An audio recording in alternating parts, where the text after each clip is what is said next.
Bom, e como a gente sempre faz às quartas-feiras, hoje a gente vai falar um pouquinho sobre sociedade e comportamento, que esse é o tema dos nossos programas do Isto é ao Vivo, segunda edição de quarta-feira. E no próximo domingo, dia 13 de maio, serão completados 130 anos da abolição da escravatura. Depois de mais de um século da assinatura da Lei Áurea, será que a população negra brasileira tem realmente motivos para comemorar? É para falar sobre esse tema que eu estou recebendo aqui a Liliane Rocha, fundadora e CEO da Gestão Kairos. Seja bem-vinda, Liliane. Obrigada pelo convite. Agora sim a gente vai poder bater um papo. Porque, de acordo com a pesquisa nacional por amostra de domicílios contínua, em 2016, a maior parte da população brasileira é composta por pessoas que se declararam pardas. Os pretos são 8,2% e os brancos 44,2%. Em relação a 2012, caiu o número de brancos e cresceu de pardos. Você acha que a população perdeu um pouco esse tabu de se denominar pardo, de se denominar negro? Bom, acho que tem mais de uma questão, né? Acho que um dos pontos que a gente pode pensar é no quanto a gente tem discutido mais a questão da diversidade e a questão racial no Brasil. Então, se a gente comparar alguns anos atrás, a gente vê um movimento muito mais intenso hoje em dia, tanto na mídia, quanto nas empresas, quanto dos estudos. Isso já dá uma clareza que possivelmente as pessoas não tinham antes. Talvez antes, na hora de se autodeclarar, as pessoas nem pensassem muito ou preenchessem lá de qualquer forma. E hoje em dia acho que essa consciência ampliou. Opa, deixa eu prestar atenção aqui em como eu estou me autodeclarando. Né? Sou preto, sou pardo, que é esse grupo que compõe, né, a população negra do Brasil. Acho que os próprios profissionais também, né? Então, há anos atrás, eu tive amiga que tem o meu estereótipo, que quando foi fazer o documento, a profissional falou, não, você é branca. Ela, não, eu sou negra. Não, você... E aí ficou aquela discussão. Então, acho que os profissionais hoje também estão melhores preparados, também estão entendendo um pouquinho melhor que esse processo é autodeclaratório. Acho que a soma desses dois fatores são as mais expressivas aí, possivelmente, nessa mudança de percentual. Agora, vou até te fazer uma pergunta, Liliane, em relação a isso que você falou. E a gente já tinha falado um pouquinho a respeito disso antes do programa começar. A expressão preta, por exemplo, quando a população vai lá se autodenominar, ela não se diz negra, ela se diz preta.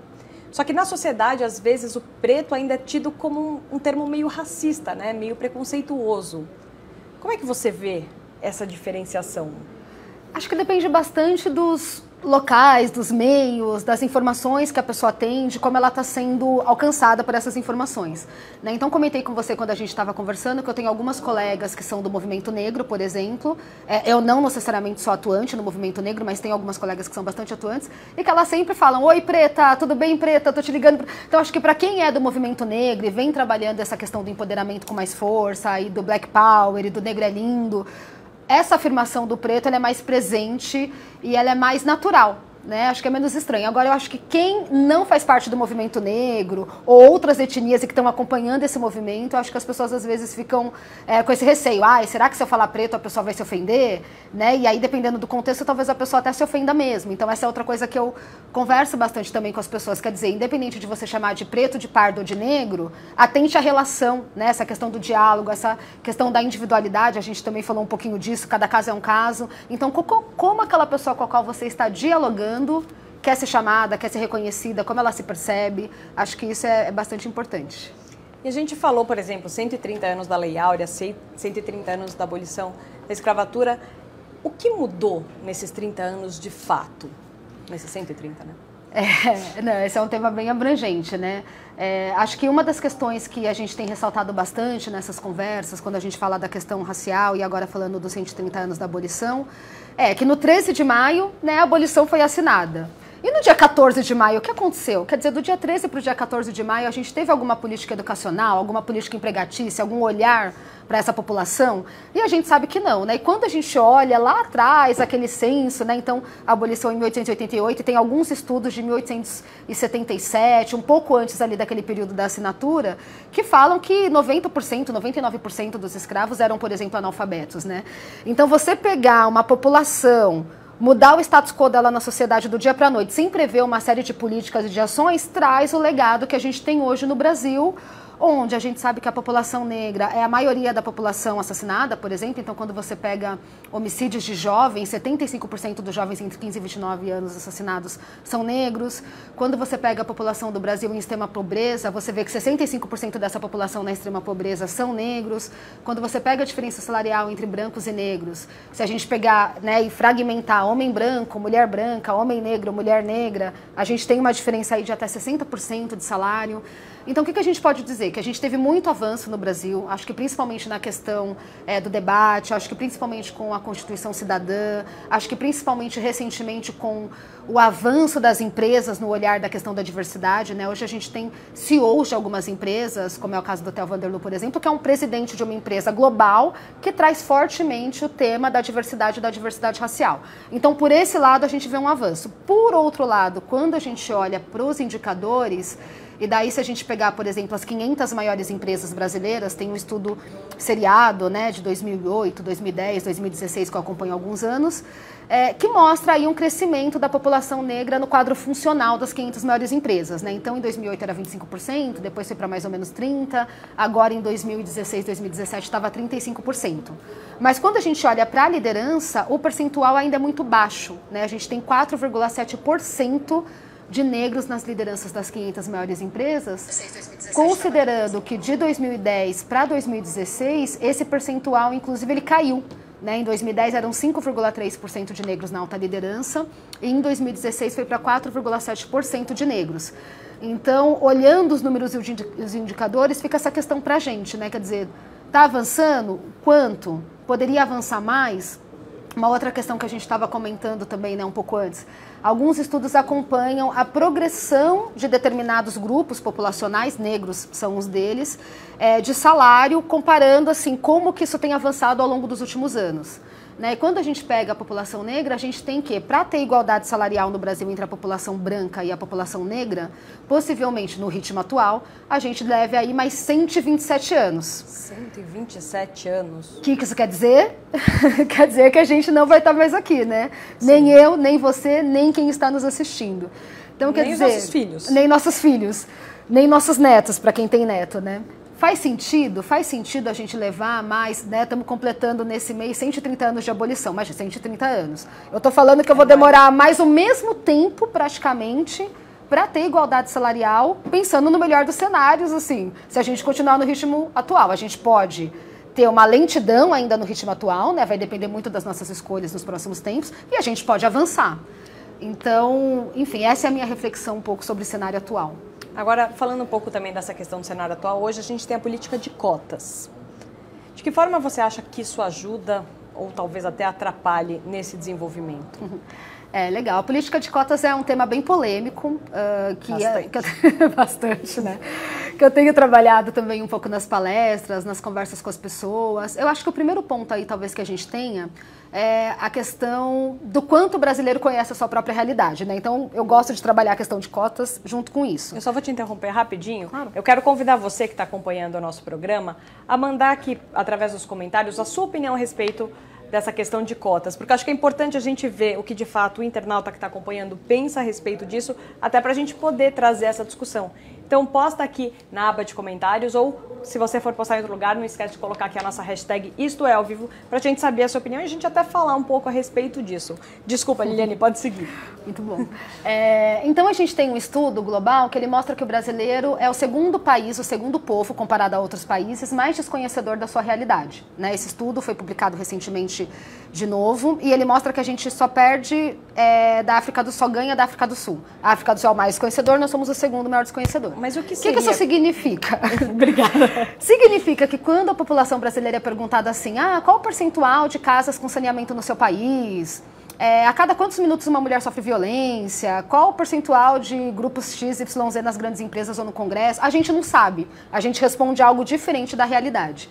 E eu acho que com a questão das cotas, a gente acaba tendo um pouco disso também, né? Então, eu, por exemplo, sempre tive muita dúvida se eu era a favor ou contra a questão das cotas, até que eu fiz uma viagem para a África do Sul, a passeio, e lá eu percebi que, diferente do Brasil, né, que é a minha realidade cotidiana, quando eu ia em lugares onde as pessoas têm alto poder aquisitivo, eu via muitas pessoas negras.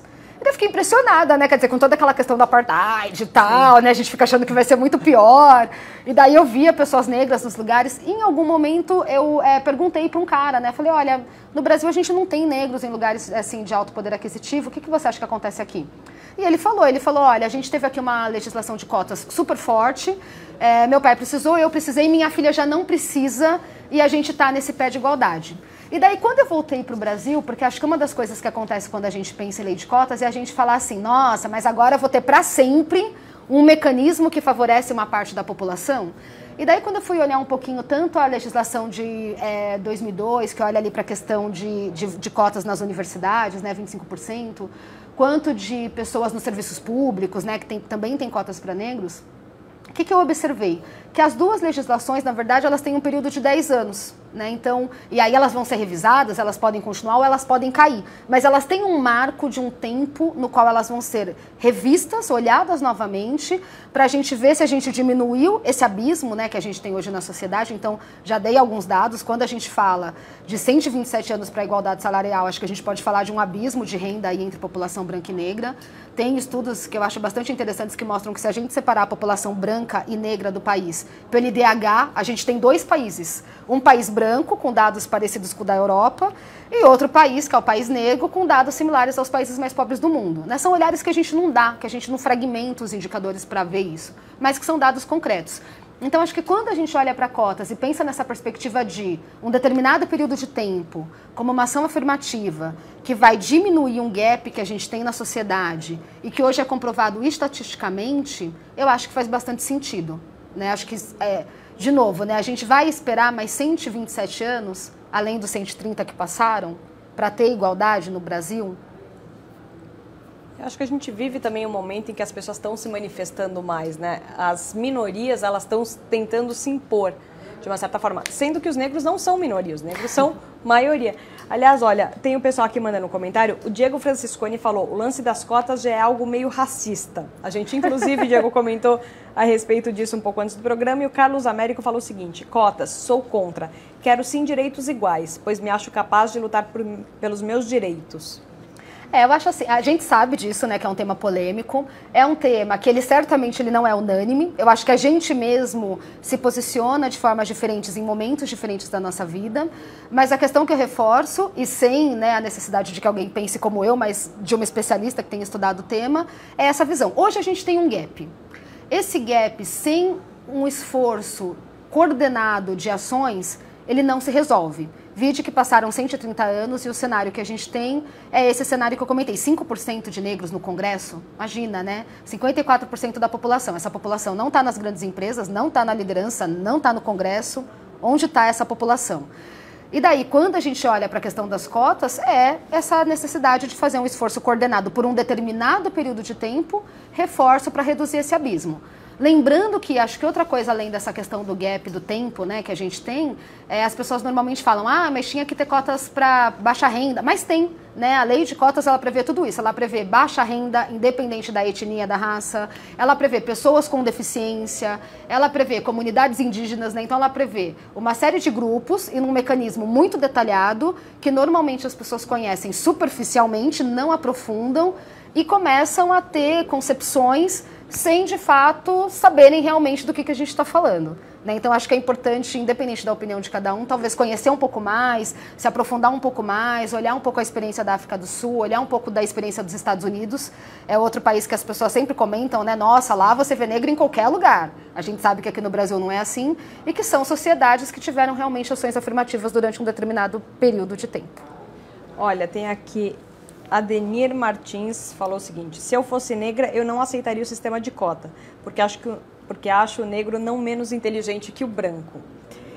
Mas uma das coisas que eu acho importante falar, e que talvez não tenha ficado tão claro assim, porque a gente passou meio rápido, é que a ideia das cotas, e eu também descobri isso hoje, devo confessar, ela tem um prazo de validade, digamos assim. Não é uma lei eterna, não é que eternamente vai ser assim. Ela tem a validade, vai agora até 2022? 2022, 2024. Cada uma delas 10 anos, para serem revisadas, olhadas. Exatamente. Aí, em 10 anos, vai se parar, olhar para aquilo e falar assim, ok, Que avanços nós tivemos? Teve resultado? Teve resultado. O que esse resultado representa? A gente precisa aumentar esse número, a gente pode reduzir, em algum momento a ideia é que acabe esse sistema de cotas, né? Porque a gente vai oferecer as oportunidades iguais para toda a população. É essa a ideia, né? É isso.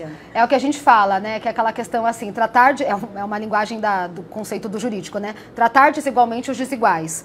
Ou seja, né, se você coloca todo mundo a partir de um mesmo patamar, mas as pessoas têm uma defasagem muito grande desse ponto de partida, na verdade você está favorecendo quem já está na frente. Agora, quando você cria mecanismos para igualar esse ponto de partida, a coisa fica um pouco mais coerente.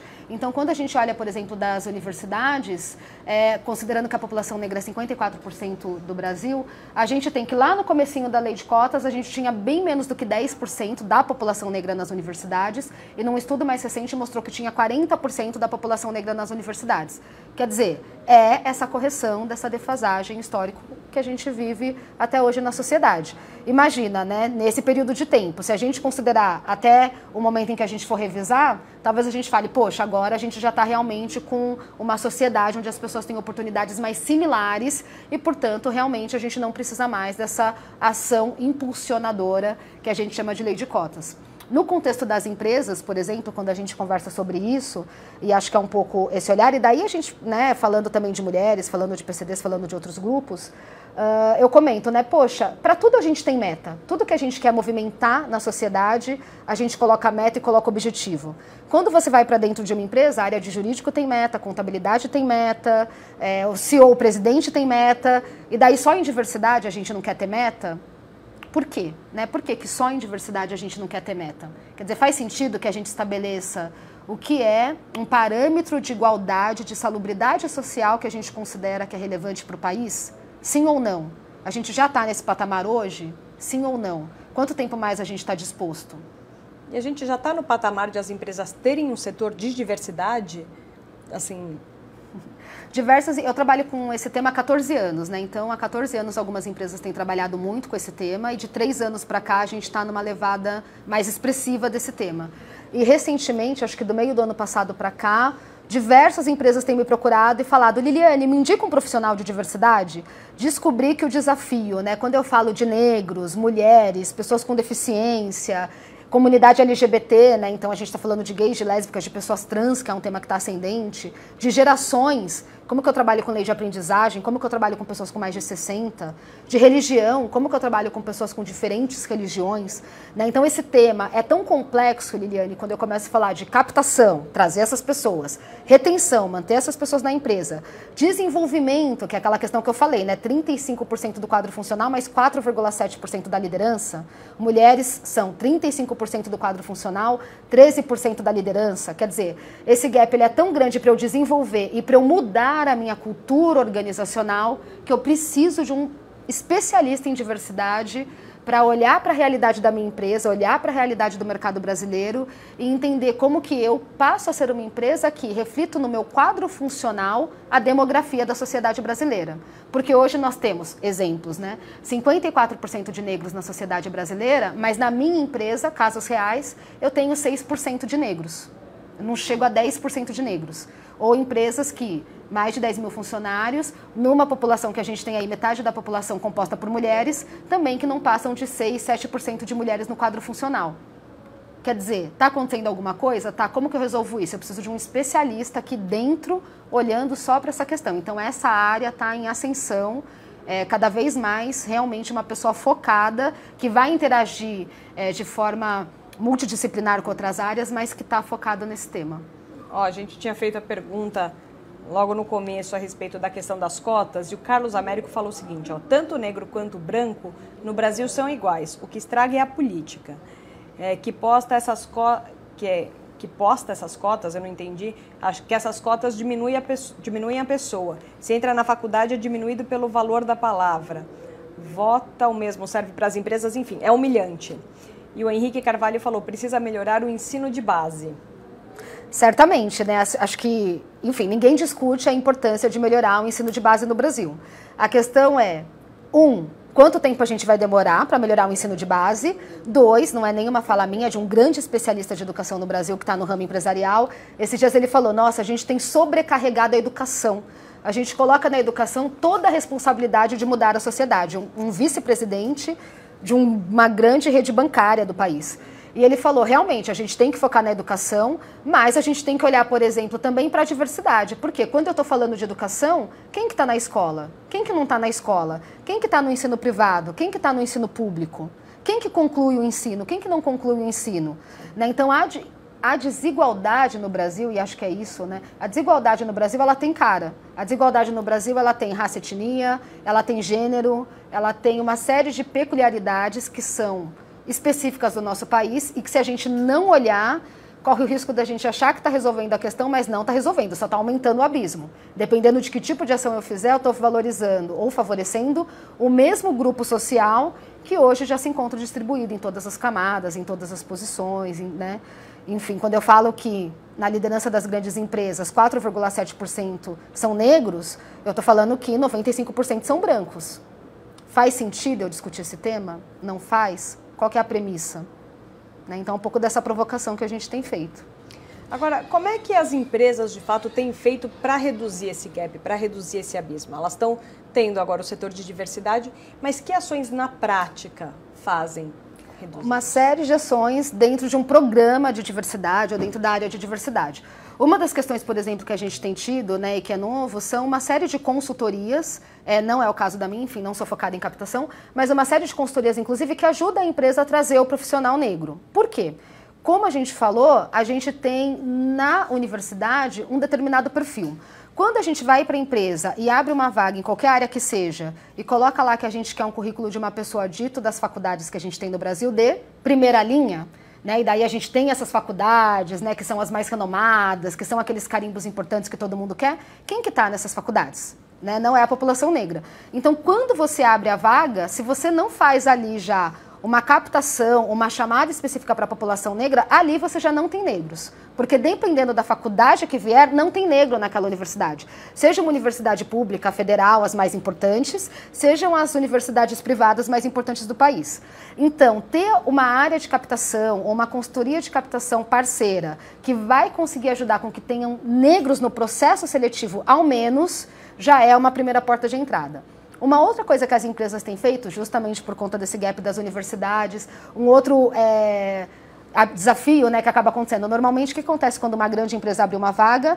É necessário inglês. No Brasil, quem que tem inglês? Né? Em maioria.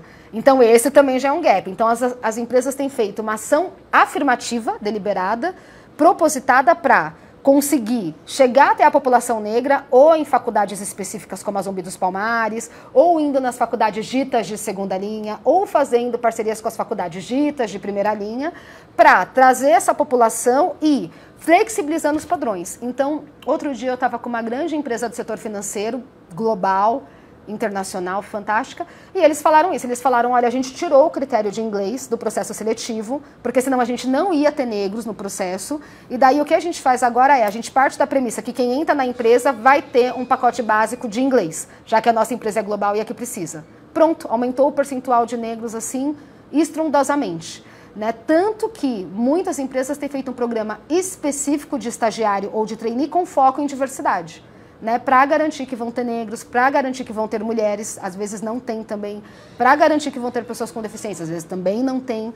Né? Então, de novo, é uma especificidade desse grupo, mas é também algo que impacta vários grupos no Brasil. E daí, uma vez essas pessoas entrando, começar essa discussão na cultura organizacional em relação à diversidade para que essas pessoas fiquem. Né? Então, a lei de pessoas com deficiência, por exemplo, né, muitas vezes as empresas não batem a meta. E aí eu sempre entro nessa discussão, mas, pô, você está trazendo pessoa com deficiência, por que você nunca bate a meta? Porque a pessoa entra e sai. A mesma coisa, numa empresa que não tem mulheres, que tem 6% de mulheres, uma mulher entra e fica, ela acha que ela vai ter oportunidade de crescer naquela empresa, se ela quiser, né, porque nem todo mundo quer. Negro, idem. Então, como que você trabalha essa cultura organizacional para que essa pessoa que entre queira ficar? Né, eu gosto de falar assim, que as pessoas elas têm potenciais e objetivos distintos. Então, nem todo mundo vai querer crescer na empresa, ou nem todo mundo vai querer ter uma carreira corporativa. Mas todo mundo quer ser presidente da empresa. Nem todo mundo quer ser presidente da empresa. Mas o que é importante? Se a pessoa quiser, caso ela tenha um potencial e caso ela tenha um objetivo, ela tem que ter aquela oportunidade. Se ela tiver, ela vai saber que tem. E daí a chance dela ficar na empresa é muito grande. E no paralelo a isso, o que a gente tem feito são muitas palestras, muitos workshops, muitos guias, muitos manuais, falando, por exemplo, o que é diversidade, né? A gente tem falado muito de diversidade, de forma mais generalizada. E daí eu pergunto para as pessoas, o que é diversidade? Normalmente fica aquele silêncio na sala. E daí eu falo, vamos conceituar? Porque senão a gente fica falando de algo e não sabe nem do que está falando. Eu, particularmente, gosto de falar que diversidade diz respeito às singularidades existentes entre os cerca de 7 bilhões de habitantes do globo terrestre. Então, eu sou diversa, você é, todo mundo que está assistindo a gente é. A diversidade, ela não é uma escolha, ela está posta. Você acorda de manhã, sai de casa, pegou um ônibus, um táxi, parou no ponto, você já está convivendo com diversidade. Qual que é o nosso desafio? Pensar se, enquanto sociedade, a gente quer ser mais inclusivo.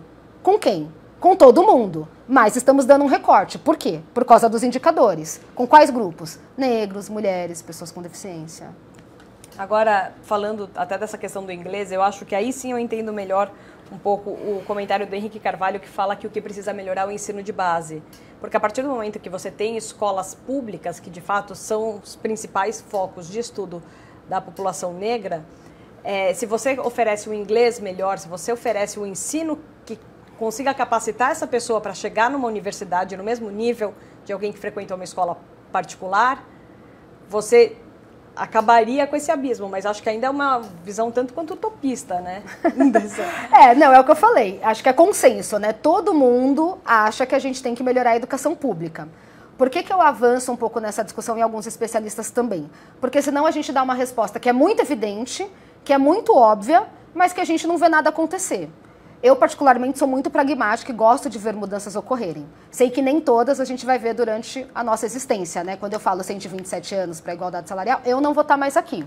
Mas, dentro da finitude da minha vida, algumas mudanças eu gostaria de ver. E daí eu fico pensando quais são as formas, além do ensino básico, que é um tanto óbvia, quais são as outras formas coordenadas, de força conjunta, intersetorial, diárias, com ações de curto, médio e longo prazo, metas e indicadores que a gente pode fazer para ver, durante a nossa existência aqui na Terra, uma mudança na questão da desigualdade no Brasil.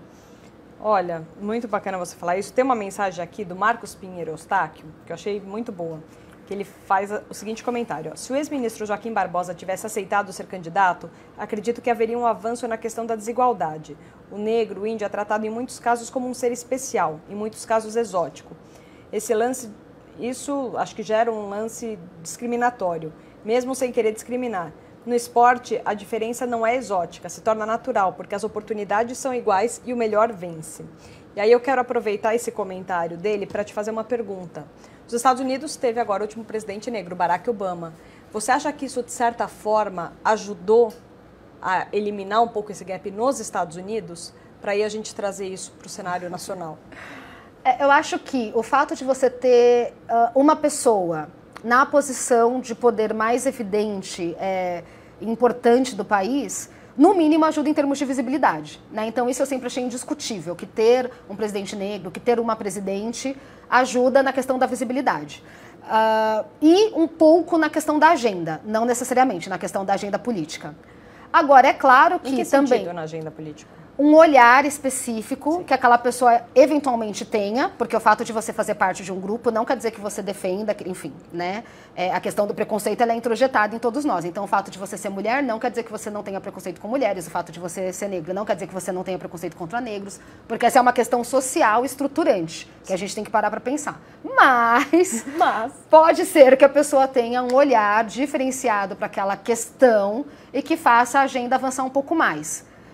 Não é uma coisa igual a outra coisa, né? Acho que sim, que ajuda, mas não é um resultado diretamente óbvio. Inclusive porque quem tem preconceito, na verdade, pode ficar esperando que aquela pessoa dê qualquer escorregada para falar lá, escorregou, tá vendo? É negro. Né? Eu acho que no Brasil, enfim, independente de posição política, por exemplo, a gente teve muito isso, né? Não vou entrar no mérito de competência ou não da nossa última presidente, mas vou entrar no mérito de que houve uma série de críticas que eram muito mais relacionadas à questão dela ser mulher do que da competência ou incompetência política.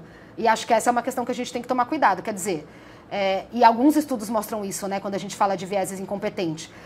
de vieses inconscientes. Quem que é a pessoa que a gente acha mais competente para ocupar determinadas posições? Quem que é a pessoa que a gente mais confia para ocupar determinadas posições?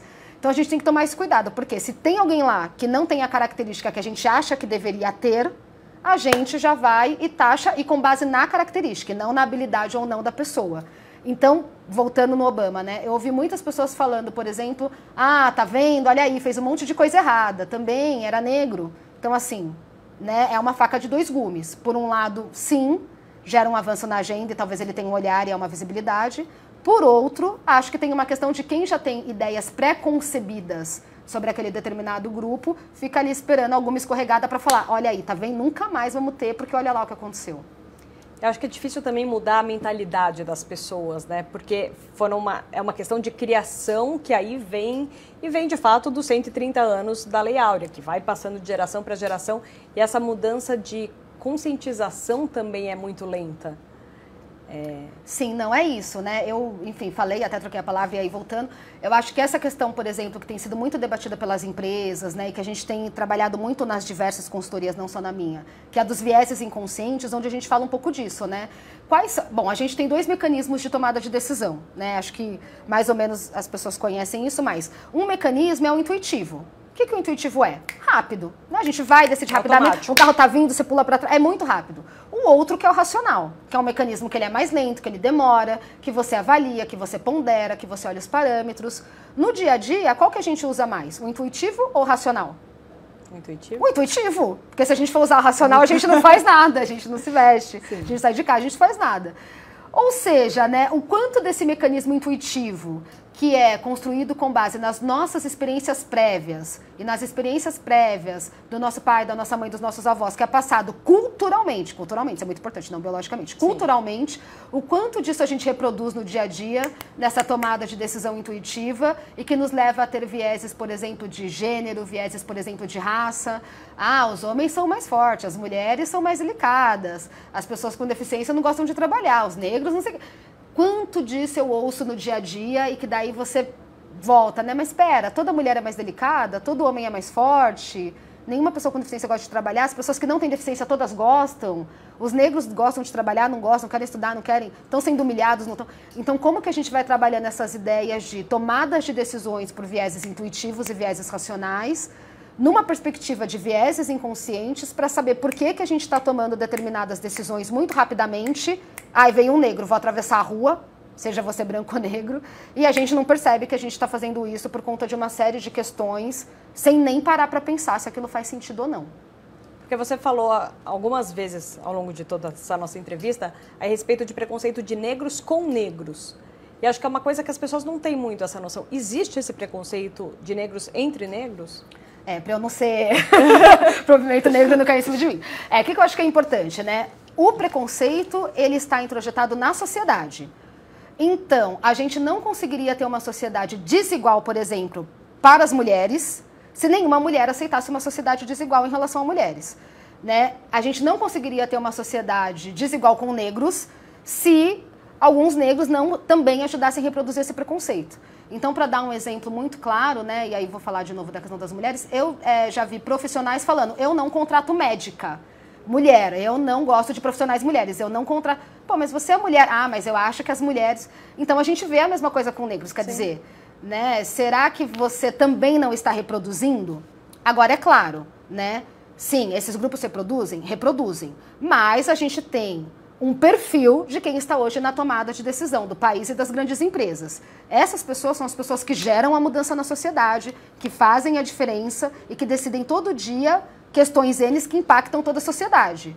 Esse público, eu acho que é o público que tem que estar mais sensibilizado. E que no Brasil hoje, segundo as estatísticas, é um público que é um homem branco, heterossexual, cisgênero, sem deficiência. Então essas pessoas eu acho que tem que estar pensando um pouco nessa questão toda da diversidade junto com a gente. Agora, Liliane, só para a gente concluir toda essa conversa, que foram várias informações, vários dados, a gente falou um pouco sobre o que as empresas estão fazendo, de fato, para reduzir esse gap.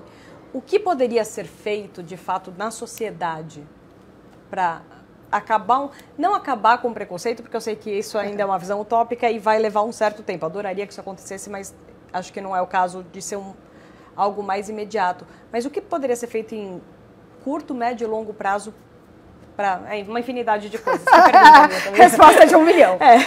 Tá, eu acho que na perspectiva individual, né, porque, enfim, tudo é composto por pessoas, então, na perspectiva individual, eu entendo que a gente tem que ter consciência dos nossos vieses inconscientes e tomar atenção para, algumas vezes, sair da tomada de decisão intuitiva e partir para a tomada de decisão racional.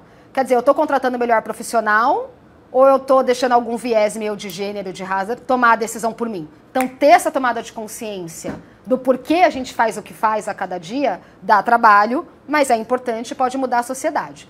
Do ponto de vista governamental, né, eu tenho mestrado em políticas públicas, eu acho que é olhar com bastante atenção para políticas públicas afirmativas. Então, quando eu vejo, por exemplo, que a gente tem uma lei de cotas que é interessante, que as pessoas desconhecem, você fica pensando, poxa, mas legal, foi feito, mas foi divulgado da forma que deveria ser divulgado? Ou foi, mas dá para fazer mais? Dá para fazer... O que a gente pode fazer para trazer as pessoas para esse entendimento? E da perspectiva do mundo empresarial, considerando que tem empresas que têm faturamento maior do que muitos países, eu acho que pensar realmente nessas políticas de diversidade que as empresas têm feito. Quando elas param, olham para o seu quadro funcional e falam, meu quadro funcional não representa a sociedade brasileira e eu quero que ele passe a representar. Então, como que eu vou olhar para dados, métricas, indicadores que façam com que eu tenha nessa empresa uma representatividade da sociedade? Seja por uma questão de direitos humanos, que eu acho que foi um pouco que a gente falou aqui ao longo dessa conversa, seja por uma questão de vantagem competitiva. Então, tem um estudo, por exemplo, da McKinsey, super famoso, feito, seriado, também foi lançado agora no começo desse ano. Foi feito em 12 países, com mais de 1.001 empresas, mostrando que empresas que têm mais equidade entre homens e mulheres na liderança, mais equidade entre brancos e negros, pessoas de diferentes etnias e raças na liderança, têm mais lucratividade, são propensas a ter mais lucratividade. Quando a gente fala de homens e mulheres, 22% mais propensas a ter lucratividade. Quando a gente fala de negros e brancos, pessoas de diferentes nacionalidades, 33% mais propensas a ter lucratividade. Então, assim, é uma questão de direitos humanos e é uma questão de vantagem competitiva. A gente vai olhar para isso? Maravilha. Acho que tudo isso que a gente falou dá alimento para muitos pensamentos aí depois e para as pessoas se raciocinarem bastante. Muitíssimo obrigada, Liliane Rocha, por todos esses esclarecimentos e por todo esse papo. Obrigada, Camila. Foi um prazer estar aqui com você, foi um prazer estar conversando com o pessoal. Ouvir as perguntas, né? Acho que elas sempre trazem novos insights, novos olhares e coisas para a gente pensar. Muito bacana. Com certeza. Muito obrigada e as portas da Isto É estão sempre abertas para você. Obrigada. Bom, obrigado vocês também que participaram do nosso debate, da nossa conversa aqui. Eu vi que o Diego falou que está com problema aqui o sistema de comentários. Eu, de fato, não sei o que é, Diego, a gente vai dar uma olhada. Mas, além de todas essas notícias, você encontra vários outros assuntos que são destaque no Brasil e no mundo aqui, no site e nas redes sociais da Isto É. Dá só uma olhada.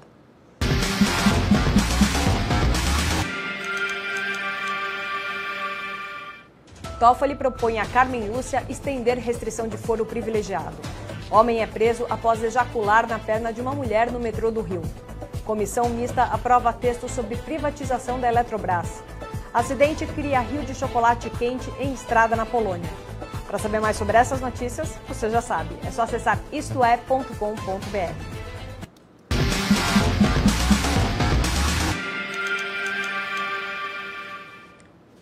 Esse foi o Isto É ao Vivo, segunda edição dessa quarta-feira, 9 de maio. Amanhã às 11 horas a gente está de volta com outras informações.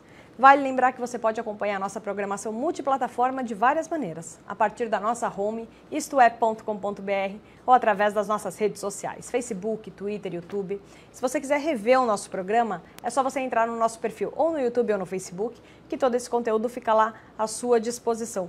Muito obrigada pela companhia, pela interatividade e até amanhã. Isto É ao Vivo, informação que vai até você.